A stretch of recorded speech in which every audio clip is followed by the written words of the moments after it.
You know, it's pretty wild to think that over 70% of our own planet is covered by water, and we honestly know less about it than we do about the surface of the moon.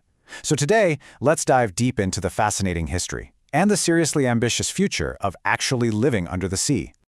We're all obsessed with space, right? We spend billions dreaming of colonies on Mars.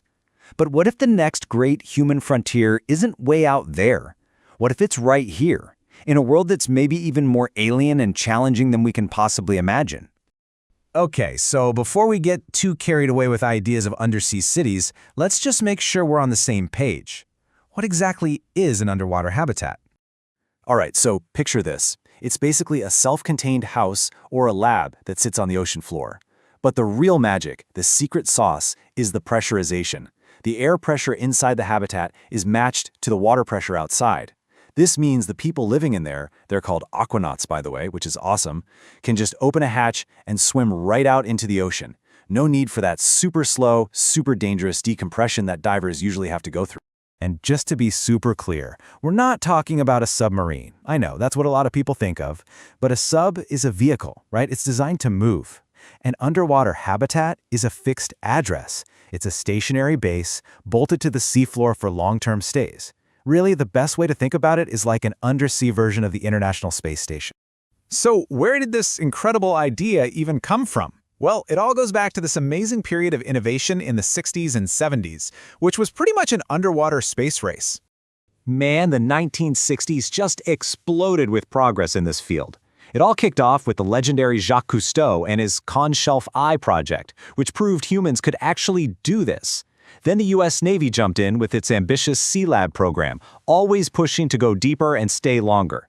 And then came Tight, which was a huge deal. Not only did it set new endurance records, but it also made history with the first ever all-female aquanaut team. How cool is that? 60 days. Just let that number sink in for a second. That's 2 full months living and working on the ocean floor. And this wasn't last year with all our modern tech. This was 1969, the very same year humanity first walked on the moon. What an incredible time for exploration. So with all that incredible momentum, you gotta ask, right? Why aren't there sprawling cities on the seabed today? Well, the explosive growth of that golden age was about to hit a very, very hard wall. Because for all of its beauty and all of its promise, the deep sea is an absolutely unforgiving and hostile place for human beings. The immense risks became tragically clear during the SEALAB 3 project. This was supposed to be the next giant leap, pushing aquanauts deeper than ever before, but it ended in disaster before it really even began when aquanaut Barry Cannon died. That incident sent a massive shockwave through the entire community. Now, the SEALAB tragedy was a huge catalyst, but the dream stalled for a few big reasons. The cost was just astronomical. Plus, we started getting really good at building cheaper and safer robotic explorers, ROVs. And on top of that, we were discovering some seriously scary physiological dangers, like high-pressure nervous syndrome, which can cause tremors and confusion in deep-sea environments. So for decades, the whole field just went quiet. Most of the habitats were decommissioned, but the dream never completely died. It lives on today in one single, remarkable facility. Think about that. From that huge, global, competitive race in the 60s, we are now down to this, just one. The Aquarius Reef Base, located off the coast of Florida, is literally the last of its kind. But listen, this one station punches far above its weight. It's a critical hub for marine science. We're talking it has contributed to over 600 research papers on everything from coral reefs to climate change. And here's a really cool twist. NASA uses it to train astronauts. In their NEMO missions, they use Aquarius to simulate the isolation and challenges of space exploration right here on Earth. For a long time, it really looked like Aquarius was the end of the story. But now, after decades of silence, a new chapter is being written. A renaissance in undersea living feels like it's just getting started.